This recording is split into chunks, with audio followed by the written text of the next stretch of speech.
मी Bhaskar Mhatre, secretary Navi Mumbai cooperative housing federation. आजचा आपला विषय आहे ट्रान्सफर बाय फॅमिली अरेंजमेंट। नुकताच माननीय उच्च न्यायालयाने एक निकाल दिलाय की तुम्ही ट्रान्सफर जी आहे ती फॅमिली अरेंजमेंट मध्ये सुद्धा करू शकता।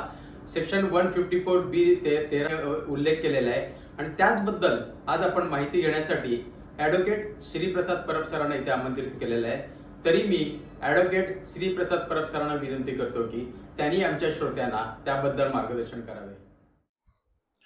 धन्यवाद म्हात्रे सर। आपला आजचा विषय आहे फॅमिली अरेंजमेंट आणि फॅमिली अरेंजमेंट हा जो विषय आहे तो आपण दोन पार्टमध्ये पाहणार आहोत। पहिलं फॅमिली अरेंजमेंट हा कन्सेप्ट पाहणार आहोत आणि दुसरा पार्ट जो आहे तो जसं आदरणीय म्हात्रे सरांनी आपल्याला सांगितलं की जी बॉम्बे हायकोर्टची जजमेंट आली होती 23 सप्टेंबर 2024ची, त्या जजमेंटबद्दलचं थोडंसं विश्लेषण आपण पाहणार आहोत। मग फर्स्ट पार्ट जो आहे फॅमिली अरेंजमेंट, ह्यामध्ये पहिला शब्द जो आहे तो आहे फॅमिली। आणि व्हॉट इज फॅमिली?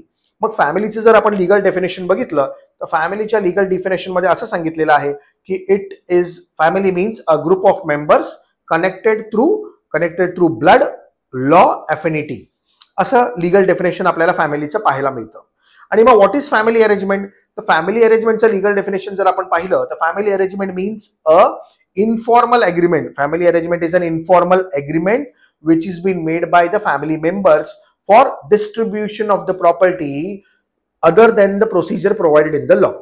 अशा तऱ्हेने म्हणजे लॉ मध्ये जी प्रोसिजर ट्रान्सफरची दिलेली आहे त्या ट्रान्सफरच्या प्रोसिजरच्या व्यतिरिक्त तुम्ही दुसऱ्या कुठल्या प्रोसेसनी जर ट्रान्सफर करणार असाल आणि त्याचा एक तुम्ही अग्रीमेंट करणार असाल प्रॉपर्टीचं ट्रान्सफर करण्यासाठी आणि ते अग्रीमेंट जर फॅमिली मेंबर्सने केलेलं असेल तर त्यालाच फॅमिली अरेंजमेंट किंवा फॅमिली सेटलमेंट असं संबोधलं जातं।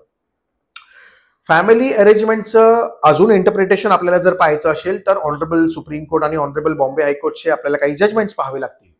आणि मग ऑनरेबल सुप्रीम कोर्टनी काही जजमेंट्स आहेत, जसं की कृष्ण बिहारीलाल वर्सेस गुलाबचंदची एक जजमेंट आहे।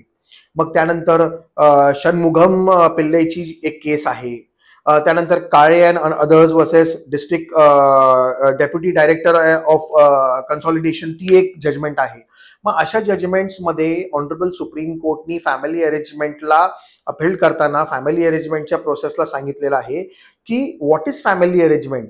बेसिकली फॅमिली अरेंजमेंट ही जी आहे ही it is a kind of settlement of dispute between the families. ते डिस्प्यूट आता असू शकतं, पास्ट असू शकतं किंवा भविष्यात येणारं असू शकतं with regards to that particular property as mentioned in that family arrangement. आणि हे सेटलमेंट ऑफ डिस्प्यूटचा एक मोठं माध्यम आहे फॅमिली अरेंजमेंट, असं ऑनरेबल सुप्रीम कोर्टनी या जजमेंटच्या माध्यमातून सांगितलेलं आहे। पुढे जाऊन ऑनरेबल सुप्रीम कोर्टनी असंही सांगितलेलं आहे की फॅमिली अरेंजमेंट जे आहे हे कशासाठी आहे, ह्याचा पर्पस काय आहे? त्याचा पर्पस आहे to maintain the unity and homogeneity of the family, thereby making unification of the society. अशा तऱ्हेने ऑनरेबल सुप्रीम कोर्टनी ह्या फॅमिली अरेंजमेंटला अपील करताना असंही सांगितलेलं आहे की जर उद्या भविष्यामध्ये कुठलाही टेक्निकल ग्राउंड्स असो किंवा ट्रायफल ग्राउंड्स असो, या ग्राउंड्सच्या आधारावरती कोण ऑब्जेक्शन रेज करत असेल तर प्रिन्सिपल ऑफ एस्टॉपल जो आहे तो तिथे उभारून येईल आणि त्यामुळे फॅमिली अरेंजमेंट जे आहे हे हा जो कन्सेप्ट आहे हा एक युनिटीच्या फॅमिलीसाठी केलेला कन्सेप्ट आहे। अशा तऱ्हेने ऑनरेबल सुप्रीम कोर्टनी इंटरप्रिट केलेलं आहे। आणि त्यानंतर अजून काही जजमेंट्स आहेत ज्याद्वारे आपल्याला अजून फॅमिली अरेंजमेंटचं इंटरप्रिटेशन पाहायला मिळतं। मग तसं की साहू माधव दासची एक जजमेंट आहे वर्सेस मुकुंदराम, मग ती एक जजमेंट आपल्याला पाहायला मिळते, किंवा टेक बहादूर ची जजमेंट आहे ती आपल्याला पाहायला मिळते। आणि ह्या जजमेंटच्या माध्यमातून ऑनरेबल सुप्रीम कोर्टनी असं त्याच्यात इंटरप्रिट केलेलं आहे की फॅमिली अरेंजमेंट मध्ये एक अँटीसिडेंट सॉर्ट ऑफ राईट जो असतो तो सर्व फॅमिली मेंबर्स मध्ये असतो, तो असणं गरजेचं आहे। म्हणजे a right with regards to that property तो असणं गरजेचं आहे आणि तो राईट्स मध्ये देन द फॅमिली मेंबर्स जे आहेत तो त्यांचा राईट्स रिलिंग्विश करतात अदर मेंबर्सला। म्हणजे काही मेंबर्स रिलिंग्विश करतात, काही मेंबर्स स्वीकारतात। अशा तऱ्हेने ते फॅमिली अरेंजमेंटचा जो आहे प्रकार ह्या जजमेंटमध्ये इंटरप्रिट करायला आपल्याला पाहायला मिळालेला आहे। त्यामुळे ऑनरेबल सुप्रीम कोर्टने असंही सांगितलेलं आहे की without going to the name of the document, म्हणजे फॅमिली अरेंजमेंट हे नाव न बघता आतमध्ये जे रिसायटल्स आहेत त्या रिसायटल्स वरती ते डॉक्युमेंट फॅमिली अरेंजमेंट आहे का हे तिथे कन्सिडर केलं जातं। आणि अशा तऱ्हेने हे इंटरप्रिटेशन आपल्याला पाहायला मिळतं. आणि मग सेकंड क्वेश्चन आपल्याकडे पुढे उभारून येतो की वेदर फॅमिली अरेंजमेंट डॉक्युमेंट जे आहे त्याला रजिस्ट्रेशन करणं गरजेचं आहे का, स्टॅम्प ड्युटी भरणं गरजेचं आहे का. तर आन्सर आहे फॅमिली अरेंजमेंट. बऱ्याचशा केसेसमध्ये आपल्याला हेही पाहायला मिळतं, ऑनरेबल सुप्रीम कोर्टने सांगितलेलं आहे की ओरल फॅमिली अरेंजमेंटही असू शकते, तिथे तुम्ही रजिस्ट्रेशन करणं गरजेचं नाही आहे. पण जिथे रिटन फॉर्मॅटमध्ये आहे आणि जिथे transfer of share right title इंटरेस्टचा भाग येतो तिथे डॉक्युमेंट रजिस्ट्रेशन करणं गरजेचं आहे. ड्युटी जी आहे ती देखील, जी नेसेसरी ड्युटी आहे ती देखील पे करणं गरजेचं आहे. आणि ह्याच्यासाठी आपल्याकडे ऑनरेबल बॉम्बे हायकोर्टचं जजमेंट आहे, चीफ कंट्रोलिंग रेव्हेन्यू अथॉरिटीचं जे एक जजमेंट आहे त्या जजमेंटच्या माध्यमातून आपल्याला हे क्लिअर इंटरप्रिटेशन मिळतं. मग त्या जजमेंटमध्ये क्लिअरली सांगितलेलं आहे की जर फॅमिली अरेंजमेंट हे फक्त एक मियर अरेंजमेंट असेल जे फक्त डिफाईन करतंय की भविष्यामध्ये असं तऱ्हेने राईट्स जे आहेत ते सगळ्या फॅमिली मेंबर्सला ट्रान्सफर होतील, मग रजिस्ट्रेशन म्हणजे मग स्टॅम्प ड्युटी भरणं गरजेचं नाही आहे. पण जर भविष्यामध्ये ह्या based on this family arrangement ज्या वेळेला पार्टीज एक सेपरेट डीड किंवा सेपरेट डॉक्युमेंट्सनी ते ट्रान्सफर एक्झिक्यूट करतील त्यावेळेला त्या डॉक्युमेंटला ड्युटी जी आहे ती येईल आणि ती एन्फोर्स तिथे केली जाईल. तर अशा तऱ्हेने इंटरप्रिटेशन पाहता रजिस्ट्रेशन आणि स्टॅम्प ड्युटी जर effect of transfer immovable property असेल तर डेफिनेटली तिथे तुम्हाला रजिस्ट्रेशन आणि स्टॅम्प ड्युटीचा प्रकार येणार आहे. आणि आपण मोर क्लॅरिटी जी आहे ती रजिस्ट्रेशन ऍक्टमध्ये सेक्शन 17 किंवा सेक्शन 49 जर आपण बघितलं तर जर डॉक्युमेंट रजिस्टर्ड नसेल, जर डॉक्युमेंटची किंमत 100 रुपयाच्या वरती असेल सेक्शन 17 मध्ये किंवा ट्रान्सफर ऑफ प्रॉपर्टी ऍक्टमध्ये आपण 100 rupees and more document registered करणं गरजेचं आहे हे पाहिलेलं होतं. तर त्याचप्रमाणे जर सेक्शन 49 ऑफ रजिस्ट्रेशन ऍक्ट 1908 मध्ये असं सांगितलेलं आहे की जर आपण डॉक्युमेंट रजिस्टर्ड नाही केलं तर it will not effect the transfer of property, it will not effect the transfer of immovable property. मग प्रॉपर्टी ट्रान्सफर हस्तांतरण होणार नाही, ट्रान्सफर होणार नाही आणि मग त्यासाठी तुम्हाला सेपरेट डीड डॉक्युमेंट्स जे आहेत ते एक्झिक्यूट करून ते ट्रान्सफर एक्झिक्यूट करावं लागेल. तर अशा तऱ्हेने एक समरी आपण जो आहे तो फॅमिली अरेंजमेंटचा पाहायचा प्रयत्न केला. So now will enter into the second part. आता सेकंड पार्ट मध्ये आपल्याकडे जजमेंट आहे आणि जजमेंट आहे with regards to cooperative housing society. So now we are coming this family अरेंजमेंटचा जो प्रकार आहे तो आपण कोऑपरेटिव्ह हाऊसिंग सोसायटीमध्ये आणण्याचा प्रयत्न करत आहोत. कोऑपरेटिव्ह हाऊसिंग सोसायटीमध्ये का आणण्याचा प्रयत्न करत आहोत? कारण ज्या वेळेला आपला अमेंडमेंट झाला, आपला हाऊसिंग चॅप्टर जो आहे तो आता नव्याने महाराष्ट्र कोऑपरेटिव्ह सोसायटी ऍक्ट मध्ये ज्या वेळेला इन्सर्ट झाला त्यावेळेला 2019 मध्ये सेक्शन 154 कॅपिटल बी मध्ये 13 जो पार्ट आहे तिथे ट्रान्सफर ऑन डेथ जो आहे तो प्रकार आलेला आहे. म्हणजे transfer of share right title interest on the death of the member.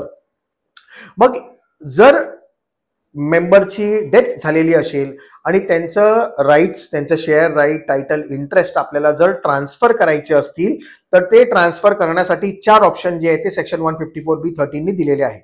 First option आहे testamentary documents, succession certificate. Second option आहे थर्ड लीगल एअरशिप सर्टिफिकेट आहे आणि शेवटला चौथं दिलेलं आहे or family arrangement. Family arrangement कोणी? Those who inherit the properties of the deceased person असं तिथे क्लिअर म्हटलेलं आहे. आणि मग हा जो चौथा प्रकार आहे फॅमिली अरेंजमेंटचा ह्याच्याबद्दल कुठल्याही प्रकारची क्लॅरिटी जी आहे ती अजूनपर्यंत नव्हती. मग फॅमिली अरेंजमेंट करून देखील share right title interest transfer होईल का, तर हे आणि होईल तर मग ते कुठल्या डॉक्युमेंटनी होईल ह्या सगळ्याची क्लॅरिटी जी आहे ती नव्हती. आणि मग ती क्लॅरिटी आपल्याला ऑनरेबल बॉम्बे हायकोर्टचं जे रिसेंट जजमेंट आहे, जे लँडमार्क जजमेंट आहे ते आहे 23 सप्टेंबर 2024 आणि त्या जजमेंटमध्ये आपल्याला ह्या फॅमिली अरेंजमेंटची क्लॅरिटी जी आहे ती अजून उभरून आलेली आहे. आणि मग ती कुठली क्लॅरिटी आहे? तर क्लॅरिटी अशी आहे की त्या केसमध्ये जे डिसीज मेंबर होते त्यांची पत्नी होती आणि 2 मुलं होती आणि मग 2 मुलांनी जे त्यांचे राईट्स होते ते रिलिंग्विश केले होते मदरला आणि ते जे रिलीज डीड आहे त्या रिलीज डीडलाच ऑनरेबल बॉम्बे हायकोर्टने कन्सिडर केलं होतं की family arrangement it is a type of family arrangement आणि therefore the rights have been relinquish by the 2 legal heirs of the deceased member. आणि मग रिलिंग्विश झाल्यावरती विडो जे आहेत म्हणजे जे त्यांच्या पत्नी होत्या त्यांच्यावरती ते राईट्स जे आहेत ते आलेले आहेत. अशा तऱ्हेने हेल्ड करून फॅमिली अरेंजमेंटचं क्लिअर डेफिनेशन जे आहे ते एक्सप्लोर जे आहे ते आपल्याला या जजमेंटच्या माध्यमातून पाहायला मिळतं. मग ह्या केसमध्ये जर आपण बघतो की जर कुठल्या मेंबरची डेथ झालेली असेल कोऑपरेटिव्ह हाऊसिंग सोसायटीमध्ये तर त्याला सुरुवातीला आपण प्रोव्हिजनल मेंबर करतो, म्हणजे जे नॉमिनेशन मध्ये असतात त्यांना आपण प्रोव्हिजनल मेंबर करतो. आणि सेक्शन 154B-1 सबक्लॉज 18 जर आपण बघितलं तर त्यामध्ये प्रोव्हिजनल मेंबरचं डेफिनेशन दिलेलं आहे. He is a temporary member. Temporary member till all the other legal heirs are brought on record. म्हणजे प्रोव्हिजनल मेंबर ही टेम्पररी मेंबरशिप आहे. आणि जर कंप्लीट मेंबरशिप द्यायची आहे means once the legal heirs are brought on record, how the legal heirs will be brought on record, त्याचं उत्तर section 154B-13 मध्ये दिलेलं आहे. आणि इथे सांगितलेलं आहे की by testamentary documents, legal heirship certificate, succession certificate आणि फॅमिली अरेंजमेंट या प्रकारे तुम्ही जे आहे ते transfer of share right title interest करू शकता. आपल्याकडे सेक्शन 154B-12 देखील दिलेला आहे. आणि सेक्शन 154B-12 मध्ये दिलेलं आहे की जर कुठल्या मेंबरला आपले share right title interest transfer करायचे असतील दुसऱ्या कोणाला तरी, तर ते it should be through a registered document only. तिथे सेक्शन 154B-12 क्लॅरिफाय करतो it should be a registered document. आणि सेक्शन 154B-13 जो मायन्यूट डिफरन्स आहे 154B-12 आणि 154B-13चा, 154B-12 talks about the present scenario, म्हणजे जेव्हा मेंबर जिवंत आहे जेव्हा तो ट्रान्सफर करतो त्यावेळेला it should B compulsory by registered document. But section 154B-13 जर आपण पाहिला, 13 is on the transfer of the death. So transfer occurs on the death by 4 ways: testamentary document, succession, legal heirship certificate आणि family arrangement. Testamentary documents म्हणजे काय, तर testamentary documents मध्ये will येऊ शकते, प्रोबेटचा प्रकार येऊ शकतो, लेटर ऑफ ऍडमिनिस्ट्रेशन येऊ शकतं. तर अशा तऱ्हेने हे जे टेस्टामेंटरी डॉक्युमेंट्स मध्ये आपल्याला ते पाहायला मिळतात. अशा तऱ्हेने देखील तुम्ही ट्रान्सफर करू शकता. Succession certificate is applies to the movable properties.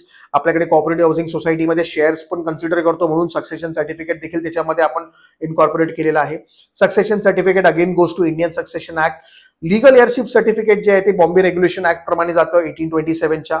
त्याप्रमाणे आपल्याला लीगल एअरशिप सर्टिफिकेटही मिळू शकतं. या माध्यमातून देखील आपण ट्रान्सफर करू शकतो when it applies to immovable property. आणि पुढे फॅमिली अरेंजमेंटचं क्लिअर इंटरप्रिटेशन आपल्याला या जजमेंटच्या माध्यमातून आता आलेलं आहे. आणि मग थोडक्यात असं आहे की रिलीज डीडला फॅमिली अरेंजमेंट कन्सिडर करावं का, तर answer is yes. As per this honourable Bombay high court judgment, release डीडला देखील फॅमिली अरेंजमेंट कन्सिडर करता येतं, जिथे रिलिंग्विश करता आहेत राईट्स आणि दुसरा जो लीगल एअर आहे त्याला ते राईट्स जे आहेत ते ट्रान्सफर होत आहेत. याप्रमाणे फॅमिली अरेंजमेंटचं एक छोटंसं इंटरप्रिटेशन जो आहे तो आपण करण्याचा प्रयत्न केला. आणि ह्या व्हेरियस जजमेंटच्या माध्यमातून फॅमिली अरेंजमेंट जे आहे ते आपल्याला आपण पाहण्याचा प्रयत्न केला. परत एकदा शेवटला आपल्याला परत हा प्रश्न उद्भवतो की जर कोऑपरेटिव्ह हाऊसिंग सोसायटीमध्ये फॅमिली अरेंजमेंट करायचं आहे तर सिंपल क्वेश्चन आहे की तुम्हाला वेदर रजिस्ट्रेशन करणं आणि स्टॅम्प ड्युटी भरणं गरजेचं आहे का, तर answer is yes. Document should be registered. Only when the document is registered, the transfer of share right title interest will affect as per section 49 of the registration act. And आपण इतर जजमेंटचा पाहायचा प्रयत्न केला त्याच्यामध्ये देखील. त्यामुळे कुठलंही डॉक्युमेंट केलं तरी ते रजिस्टर्ड करावं आणि त्याची जी काही ड्युटी आहे प्रिस्क्राईब केलेली ती भरावी. त्याप्रमाणे फॅमिली अरेंजमेंटचा जो विश्लेषण आहे ते आपण करण्याचा इथे छोटासा एक प्रयत्न केलेला आहे. असेच काही इन्फॉर्मेटिव्ह व्हिडिओज आपण तुमच्यासमोर घेऊन येत राहू. धन्यवाद.